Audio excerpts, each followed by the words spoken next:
Hi, we are here at Conneaut Lake Veterinary Clinic again doing another program for my dog and me for Armstrong, and today I have Dr. Don Consla with me, and we are going to be talking about ultrasounds.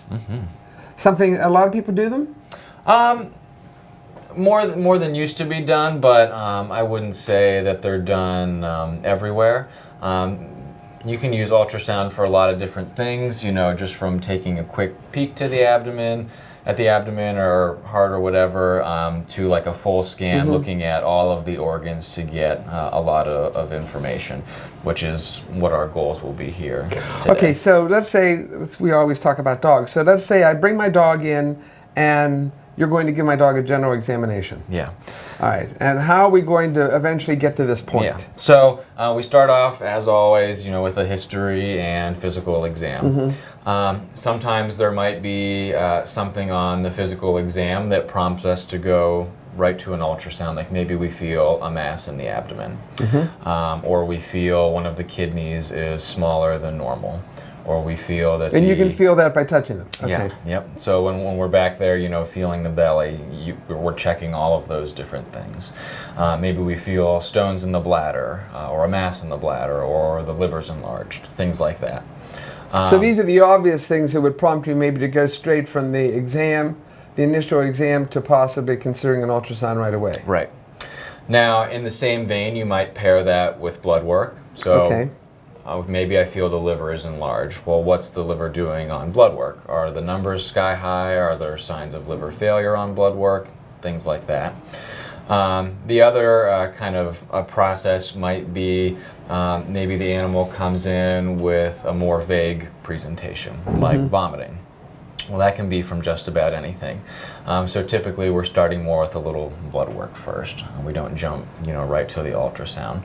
So then let's say on the blood work that we do for the vomiting, one of the pancreatic values is increased. Maybe that's, you know, a little suspicious for pancreatitis, inflammation of the pancreas. So we say, okay, well, we should probably get a better look at the pancreas, see if its appearance is consistent with pancreatitis, or so on and so forth. Is ultrasound basically used just for soft tissues? Yeah. Okay, so it's basically in the body of the dog.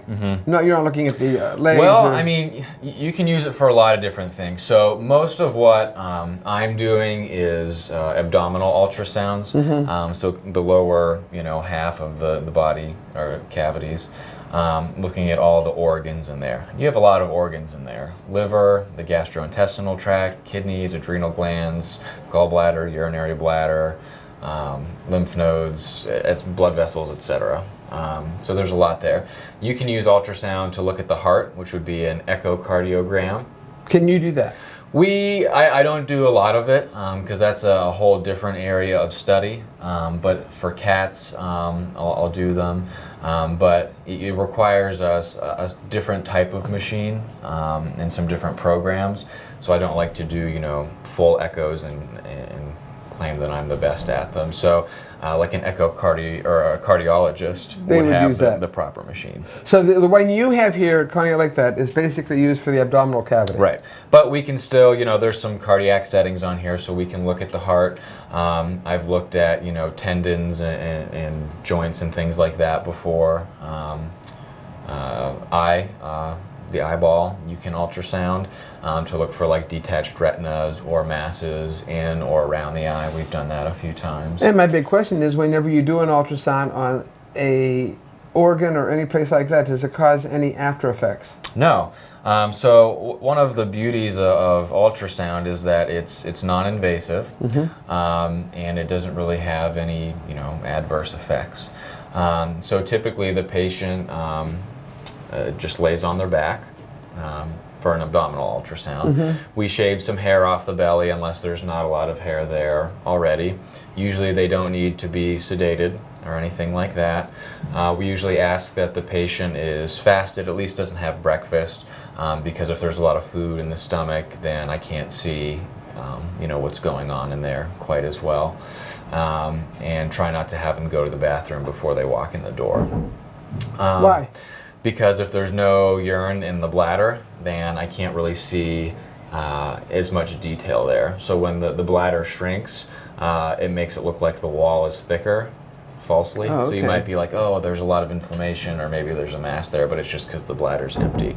Whereas when it's super full, it's more stretched out. Now, whenever a person makes arrangements for this, then all those things are told, of course, to the owner. That just in general, you would say don't go to the bathroom when they first come in the door, or would that just be if we were looking at the bladder and the kidney? In general. Yeah, okay. in general, for an ultrasound, not for anything else. Right, yeah. and they shouldn't probably have, what, after midnight they shouldn't be eating either? Yeah, okay. yeah. You know, ideally, we just have them like skip breakfast.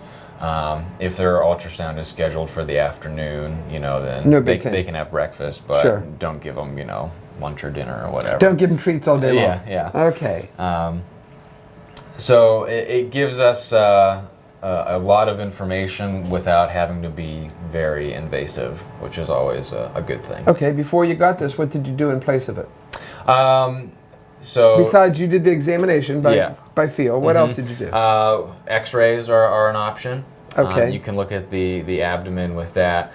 But for most organs in the abdomen, ultrasound is more sensitive at diagnosing issues because you actually get to look at the structures, the organs that are in there.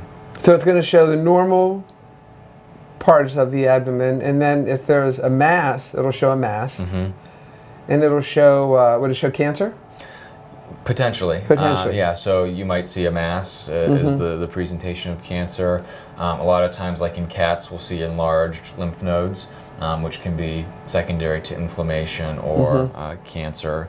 And so then we can sometimes get an aspirate using the ultrasound, guide a needle into that lymph node or mass. Oh, and you would do that at the same time you were doing the ultrasound, to go in just to find that one particular place? Sometimes, yeah. Needle biopsy? Yep. You do that now? Well, yeah, you can. An aspirate. It's not a true biopsy because it's not getting a chunk of tissue, but it's getting cells. And then we can send that off to the pathologist, and they can differentiate some types of things for us. Okay. So essentially, we're getting like a 2D image of the organs. X-ray, you're getting a 2D image in a different sense.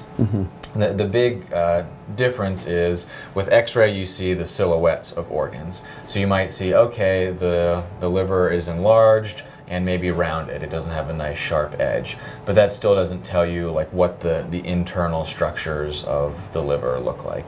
You might see, oh, that kidney's large, but is it large because there's a mass in the kidney, because there's a cyst in the kidney, because it's just enlarged, because it's compensating for the other kidney, which might be failing? And ultrasound can distinguish between those things. You said you would do it with the pet on their back. Would you ever do an ultrasound on the back of the pet?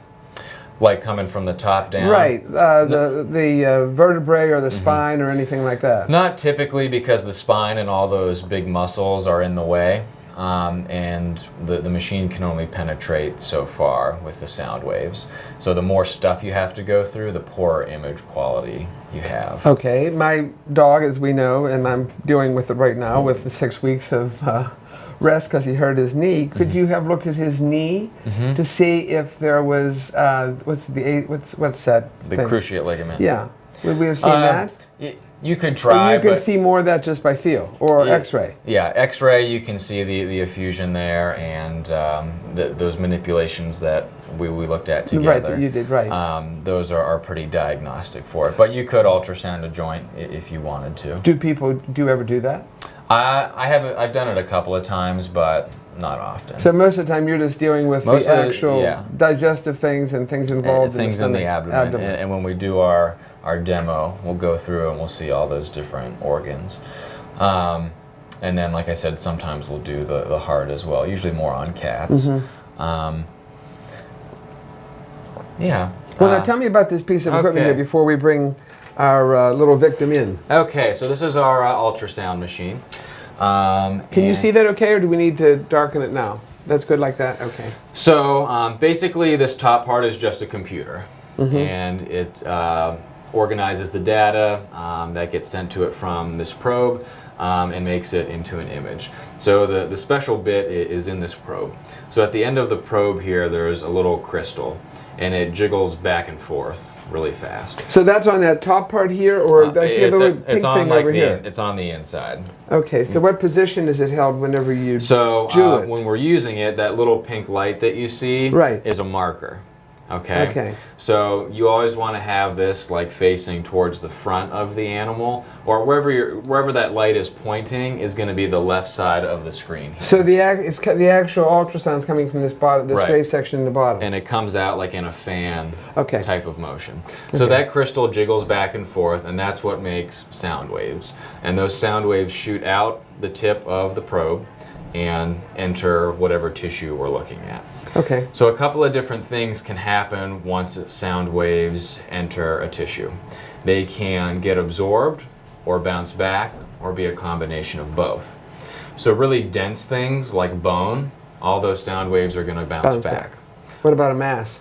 So soft tissue is going to absorb some waves and bounce some back. And then liquid is going to absorb all the sound waves. Like if there's urine in the bladder? Urine in the bladder, or the kidney, sludge in the gallbladder, things like that. Okay. So as a result, fluid or liquid shows up as black because no sound waves are coming back to the probe, so the computer doesn't have anything to process to make an image.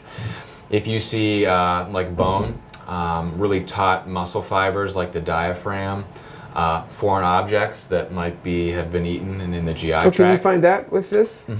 Those are going to show up as bright white because all the sound waves are getting bounced back. And then everything else is going to be varying shades of gray in between. But if my dog, we have dogs that classically eat stones and toys and squeakers and stuff like that, would you use an X-ray for that? Or would you use an ultrasound for that? I'm really trying to catch you here. I typically start for that with an X-ray. Okay. Because one of the big questions that we have is, do we have what's called an obstructive pattern? And we look for that on X-ray, and it tells us how distended the intestines are. If they meet certain criteria, if they're distended enough, that kind of gives us like the okay or enough information to go forward with surgery. If not, then we can continue to monitor. Now, sometimes we pair them together. So maybe the dog ate something that doesn't show up on X-ray, and it's not completely blocked, or maybe it is blocked, but we're not really sure where.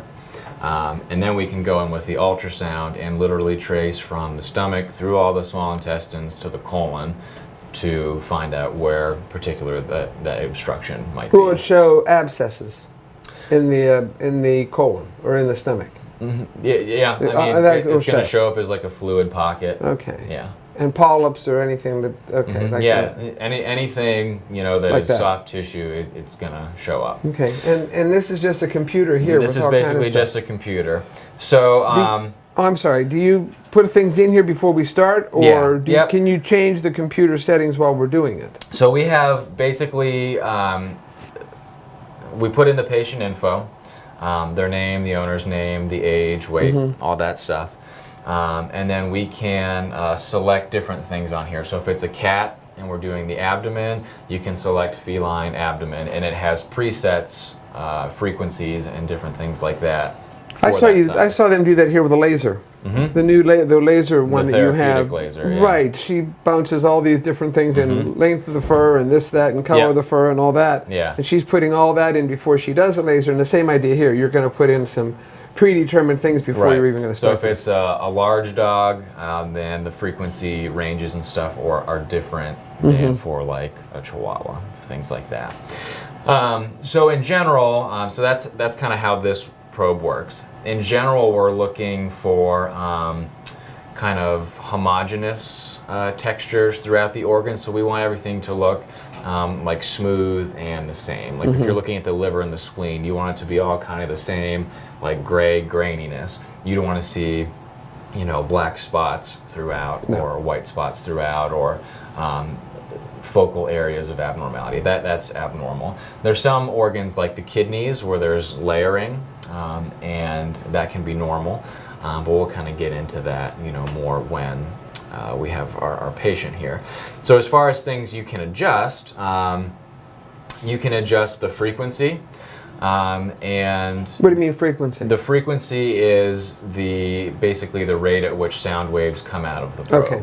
So if you think about a sound wave, making that type of pattern, the lower the frequency, the smaller the hills are, and then the higher the frequency, the more sound waves are coming out. And why would you make that change? So, that's a very good question. Higher frequencies... I try and think of the things that I'm trying to catch you and I haven't caught you yet, but I'm working on it. Higher frequencies, or more frequent sound waves, give you better detail. Okay. But so if we knew something was there, we might do the higher ones to... Well, here's the caveat. Okay. Even though they give you better detail, they don't penetrate as far. Okay. So if something's very superficial, you can bump up the frequency or the amount of sound waves and you can get really good detail. But if you have a Great Dane in here and you're trying to look at the lower portions of the liver, those sound waves are never going to be able to penetrate that deep into the dog. So then you lower the frequency or the amount of sound waves coming out because they can penetrate further, but it's at the cost of detail. So your picture is pretty. So with larger dogs, sometimes it's challenging to get good images of certain things because you have to decrease the frequency just to visualize the organ, and it's at a loss of some clarity and detail. So that's one thing you'll see me adjusting is the frequency. The other is the focus. So we set our frequency wherever for the sound waves that are coming out, and then you can have this probe a depth focused at a certain area, and that will also help with clarity. So if you're looking at the spleen and you have good detail of the spleen, but there's a particular area you really want to focus in on, you can adjust that depth of focus, and you'll get even better clarity of that area. Okay. So those are the two main things that I'm adjusting probably the most, in addition just to the depth of the image. So you can see on the right hand side here, it's 0, 1, 2, 3, 4, 5, 6. Those are the centimeters that the sound waves are penetrating, and where things are. So if you're looking and you see, a lymph node, you can say, okay, it's about a centimeter. I should be able to reach that with a needle. But if it's 4 centimeters in a big dog chest, I'm not going to be able to get that with a regular 1.5-inch needle. Could you use this is really great. Could you use this on a horse? This exact machine, or would you have to have a different one? You can use it on anything. I mean, you might want something that's... But because it's so massive, I'm thinking you talked about the Great Dane before. Now we're getting really big. Right. So for horses, you can do abdominal ultrasound. There's different probes. So this is what's called a micro-convex probe. Convex in that it's rounded. And it's micro because it's really small. You can get different probes. So you can get some that are like a larger version of this that will be better at those lower frequencies to penetrate into tissues. Same part here, or would you have to replace that? You'd have a bigger one here. Yeah. So this same machine? You could do it on the same machine. Okay. So this detaches from the back, and you would put in your larger probe. All right. Now, one other common thing that you'll see in horses is they'll use a linear probe, and so it's just straight across the top, and that gives you really, really good detail superficially, but it does not really penetrate well at all. And on horses, they tend to use that for musculoskeletal stuff, so looking at ligaments in the legs and things like that. Can you see puppies with this? Yep. Have you ever done it with puppies to see how many puppies there are? Yeah, I find it easier to count puppies with an X-ray. Yeah. But if you want to see like heartbeat or just confirm pregnancy, this is a pretty easy way to do it. Is it easier to see boys and girls with this than with the X-ray? Well, yeah, you could, but it's still tough. Yeah. Okay. Other things that we can do adjustment-wise, in addition to the frequency, the focus, and the depth, this unit has Doppler, which basically translates sound waves into color. So you can use that to look at blood flow to an organ or a mass. Oh, cool. Which is often very helpful. So if you find a mass and you're looking at it and you can be like, I want some more information of what I'm getting into for surgery, you can actually look at how much blood flow is coming to a mass. How long have you had this machine here? We've had it since spring of this year. How long have you been really good at it?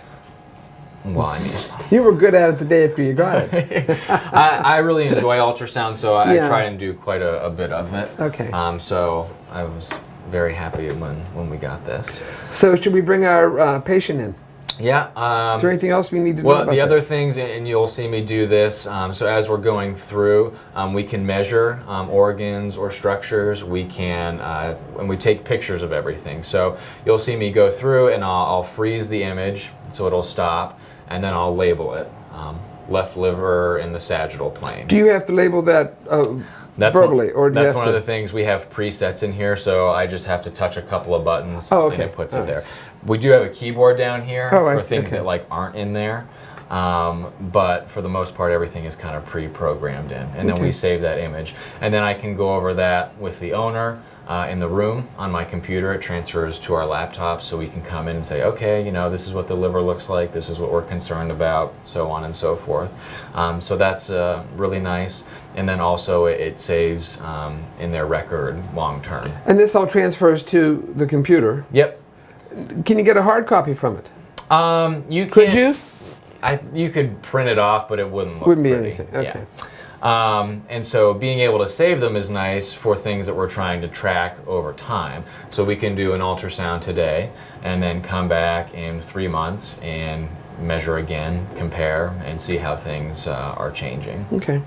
So as far as the scanning goes, we're looking at all of the organs, and for the most part we're looking at all of them in 2 planes, because remember, we're getting a 2D image. Right. So we always want to look at things in a long dimension, or the sagittal plane, that's the fancy word for it. So like hot dog style, hot dog bun style, and then in the transverse plane, which would be like your hamburger bun cross section, if you will. And so we do that for most of the organs, and that gives you a pretty good idea. Now, remember that the beam coming out of here is just a thin line. So if you just went and did a long axis and a short axis, you'd miss a lot of stuff. So the key is to be in your long axis or sagittal plane and fan back and forth through the entire organ, and then rotate your probe and go through the whole thing again. No damage to us that are looking at this or watching it or anything? Nope, it's just because sound with waves. laser, we've got the goggles on and all that kind of stuff. But this is just like us talking, sound waves, or you know, somebody playing a guitar, plucking a string. Those are sound waves. This just happens to be hooked up to a computer to make a picture. Okay. Well, let's try it. Okay. Well, we'll take a break here, and we'll get our patient and get go ready from there. Thank you.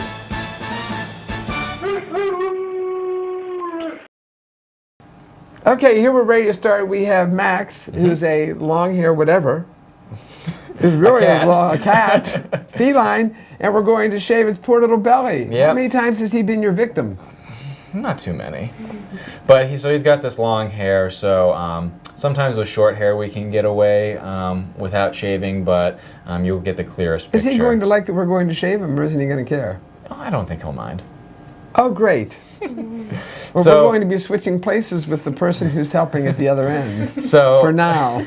Remember, we're focusing on the abdomen. Yes. So what I do is I find the xiphoid processor where the rib cage ends, and that's kind of where we start, and then we go down to the pubic bone, and then to each side. I think I'd rather be holding the other end.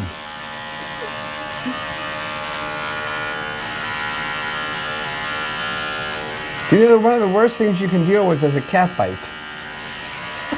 Are you nervous? I'm very nervous. He probably knows I'm nervous. No, he doesn't know I'm nervous. He's picking up on it. How do you know? I'm just kidding. You're lying. You're such a liar. Huh. Max, I'd take you home with me. I have 5 cats. So I was trying to tell people that, you know, usually we have to shave something so they're not shocked when their dog or cat comes home with... We've had that discussion before with my dogs. Yes. When you overshave them. I did never overshave. Somebody did one day, and I had a cardiac over it. Oh, he's going to have a bare little belly. Max, this cat doesn't care about anything. Is he like this all the time? Yep. Maybe there's something wrong with him. Well, we'll find out. Well, he's a fat cat. He's not fat. Did you see that thing on television where they talk about fat cats? No. Well, the girl talked about her fat cat, and they said she couldn't understand why the cat got fat. So on further investigation, the girl says, well, every morning or every night, the cat scratches my door whenever I close the door to the bedroom. And the person said, what do you do then? She says, I feed him a treat so he goes away. Well, wasn't that obvious? That's why you have a fat cat. So, Max, do you do that? No. He Max does love his treats. Does he? Oh, yeah. I can tell. Look how many you've given him. My Lord, you're cutting an awful lot of fur from this poor little boy. Well, you want to be able to see what's going on. Oh, now he's shaking. Why is he shaking? He's ticklish. Oh. Okay. Max, I'm so sorry that he's doing this to you. He's closing his eyes. This is a bad sign. All right. He knows I like cats. So don't tell my dogs. I won't Okay, tell no. him. Okay, here we go. Now we're going to turn the light off? Yeah, so we typically do this in the dark just so we get the can light? see everything on the screen in the best detail possible. Okay. So I will hit the lights. Okay. And then Max is closing his basically, as far as me scanning, it's really nothing too terribly exciting. I'm just moving the probe across the abdomen And we're going in to different watch ways. everything on the So screen. we'll focus more on the screen here, and I'll point out to you what I'm seeing and what we're looking for and things like that. Anna, don't you want to change places with me? You'll be okay. I'm nervous. So Max? first, I use a little bit of rubbing alcohol and put that on the skin first, and that just helps get a clearer picture.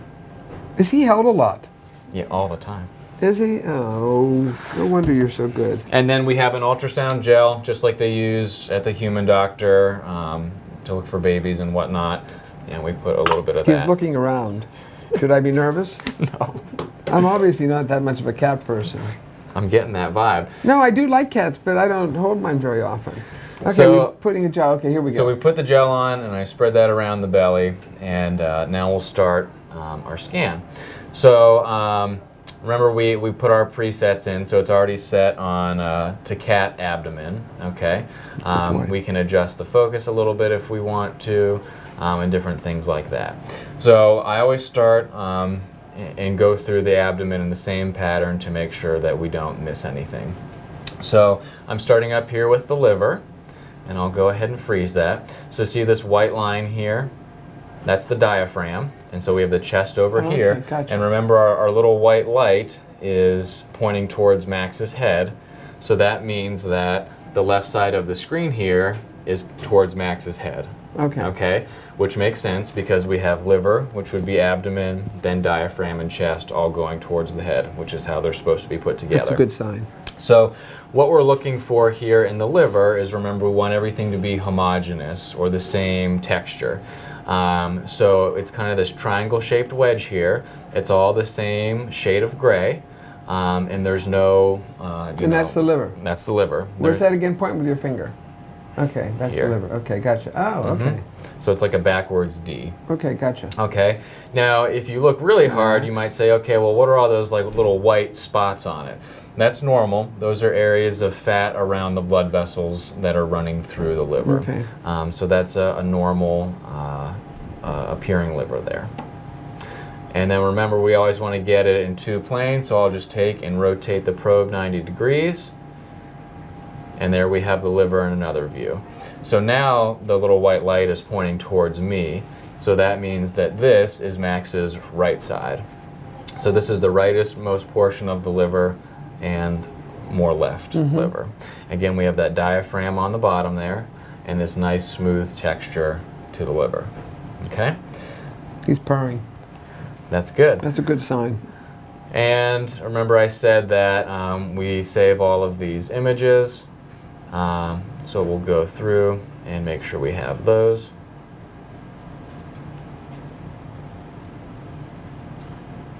And what I'm labeling is what we're taking a picture of and what orientation I'm taking that picture. Does he have anything wrong with him that we're going to see? He might have some early kidney disease starting, but other than that, How old is Max? he's about 13 now. Oh my God. You're an old man. So in the right liver, another structure we can see would be the gallbladder. His is pretty small right Where's now. that? And so that's just right there. Okay. See that kind of black line surrounded by white? Mm-hmm.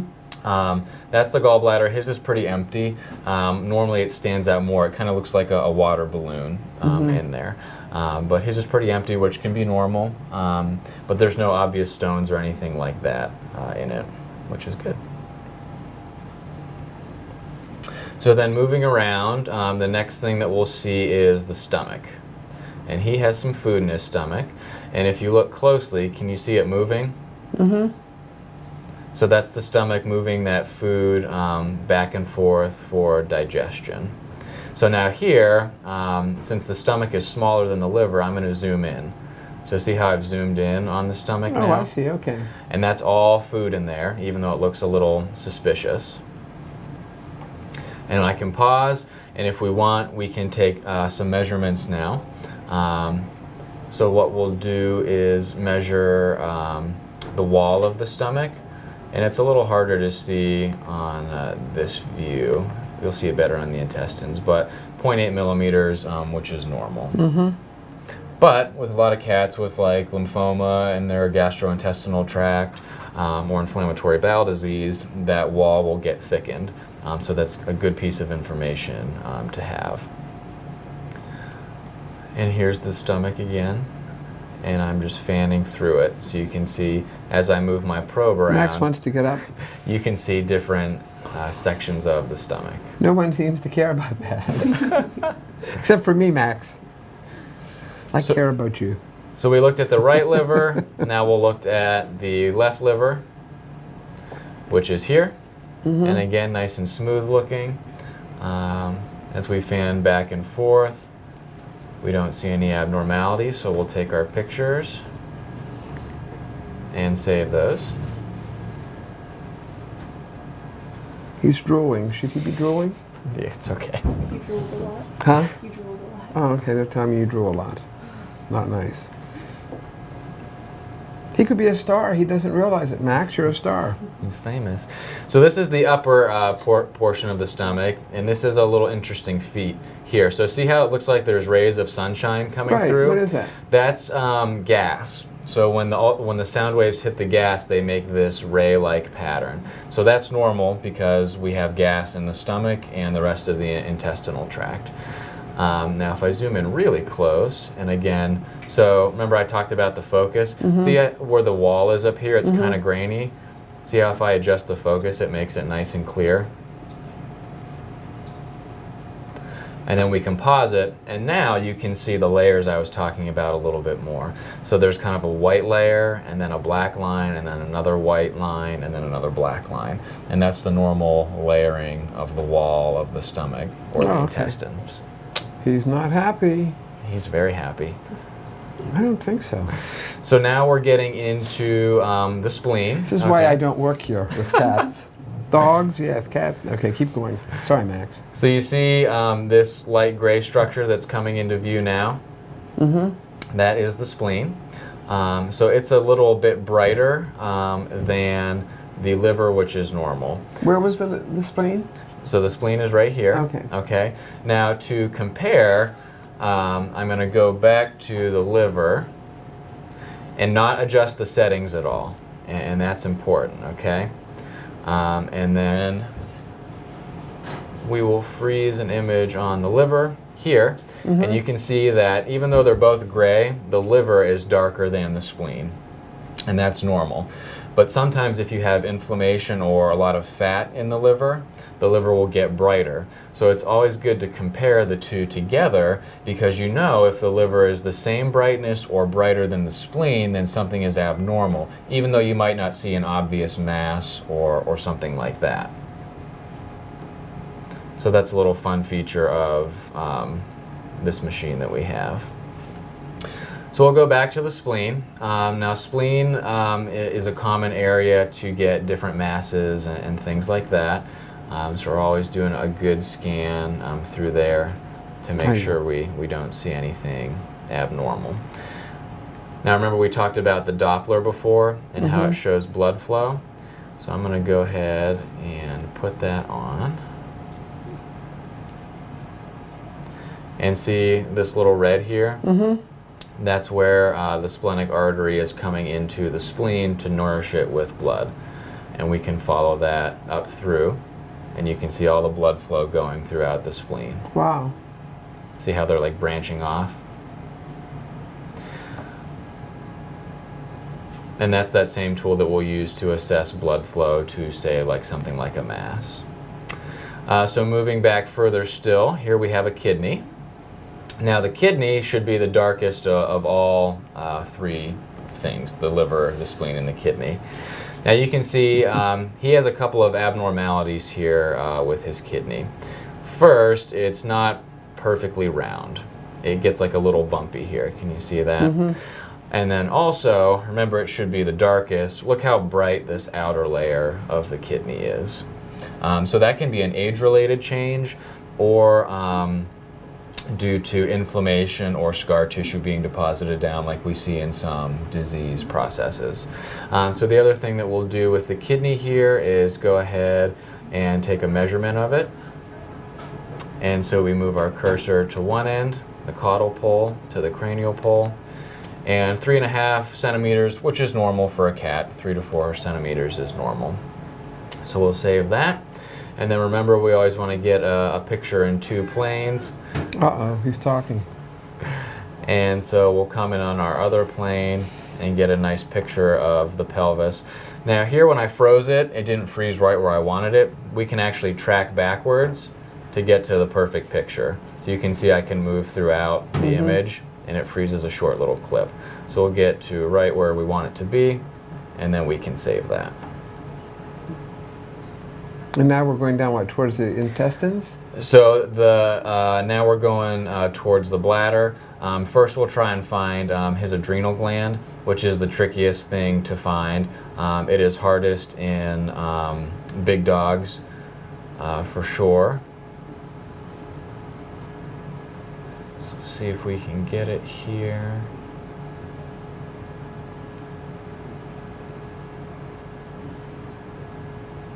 He's snoring. Now you have him, huh? He's snoring. His eyes are open. Can't be snoring with his eyes open. He's not happy. I think he's happy. Oh, now he's whining. He's talking. But I mean, he's not sedated or anything. You can see, I mean, we're obviously going very slow so we can describe everything, but overall, you know, not a stressful process, which is good. And non-invasive. So here we have our adrenal gland. See that little black peanut shape there? I know. So it can be much tougher to find, but since he's cooperating, it's not too bad. He's not cooperating a whole lot anymore. You don't think so? No. Well, we're almost done. So Thank God, good. because he says, I don't like this. So remember what fluid is supposed to look like? This is Clear. your test. Clear. Black. Oh, I had 2 choices and I screwed up. So this is his... Ask me the question again. What's fluid supposed to look like? Black. There you go. So this is his urinary bladder. See this big black balloon? And that's good. That means it's full of urine. And we can see the wall here. We can take a measurement of that if we want. And I'm fanning back and through, and we don't see any stones or masses. Well, that's we good. can get to the outflow of the bladder here. See how it tapers off? That's the urethra. Dogs like to get masses there. And if we're getting a urine sample... You don't think he's going to bite me, do you? I don't think he's going to bite you. If we're getting a urine sample, this is where we can use a needle and guide it in with the ultrasound. Gotcha. So you can watch it go from the skin out here directly into the bladder, and make sure that you're not hitting any blood vessels or intestines or anything else like that that might cause damage. And then with the Doppler, you can also check afterwards and make sure that there's not any bleeding happening that shouldn't be. So now we're just coming around the right side, and here we have his right kidney. Now see how that's a little dark, a little harder to see that? So this is where if I decrease the frequency, it'll brighten it up for us. But see how it got a little grainier? So that's where I was saying if we decrease the frequency, we can get a better picture deeper, but we lose some of that detail. So that's a good example of that. And again, we would measure, you know, in our 2 planes, the long axis and the short axis, and then we'd go and find the little adrenal gland over here. Now you've asked about the intestines several times, and we're finally there. That's okay? We're finally there, Max. So that means we're coming to the end. The intestines are superficial, so I'm going to bump our frequency back up, and we'll zoom in. So the intestines are kind of all throughout the abdomen, and there's different sections to them, and we like to look at all of them. So we'll try and find a good area to take a picture of here. And if I put my probe and just hold it still, you can see them moving. Mm-hmm. Okay.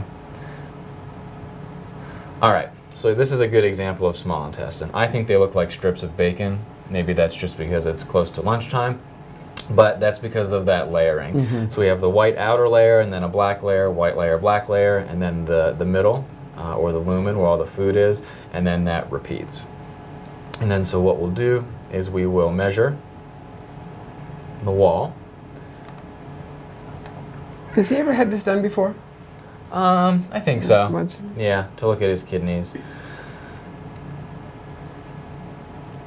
He's not happy, I'm telling you. I think you just don't handle many cats. I do, but not. I think we're hurting him. I promise you we're not hurting him. All right. And then usually I go through and I measure multiple segments of the intestine just to make sure that we're not missing anything important. So we've gone through, you can see the little folds in the stomach there. That's pretty cool. So we've gone through and we've imaged, all the major things. And then what I like to do is one final sweep through, kind of making a crisscross pattern throughout the belly. Cool. And you can kind of see everything all at the same time. We're back up to stomach, coming back to bladder there, and going back and forth. I know, Max. Tell him, hurry up. And that just makes sure that we don't miss anything. Another thing we're looking for all over, remember, fluid is black, so if there's free fluid in the belly, like a mass was bleeding or some heart failure backing things up, we would see black kind of in between all of those organs that Who's we've going to looked at. rescue him? You? I suppose. Or Anna?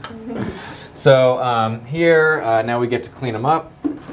So we use a little tongue depressor, and we squeegee off his belly so he doesn't have all that lube everywhere. Oh, he says, I don't like that either.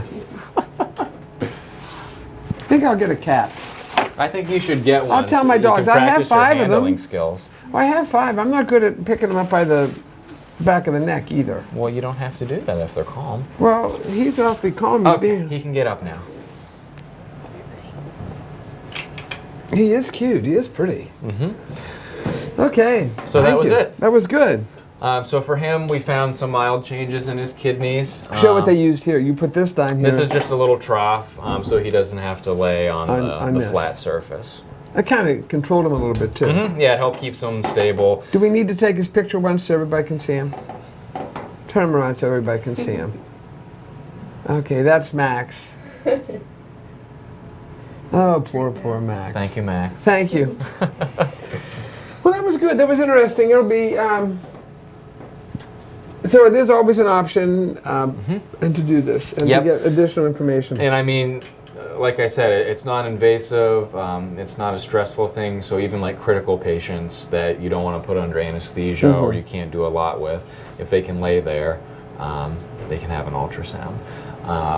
And that was, like the full abdominal ultrasound, but you can certainly peek with it. So oftentimes if I have a dog that was like hit by a car or maybe got into rat poison or something, you can do what's called a FAST scan, which is an abbreviation, but basically you divide the abdomen into 4 quadrants and peek in each quadrant to see if there's any free fluid. And then if that's the case, then you say, okay, we probably should do a full ultrasound, make sure it's not a mass or something that's bleeding, but that's another good option.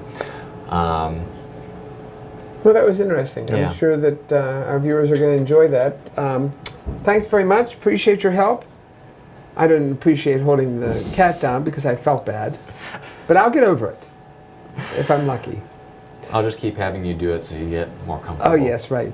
Okay, thanks very much. See you again. If you have any suggestions as to what you would like to see us do, in our programming, give us a call at the Bark Park, call Conneaut Lake Vet, call Armstrong, and we will do something for you.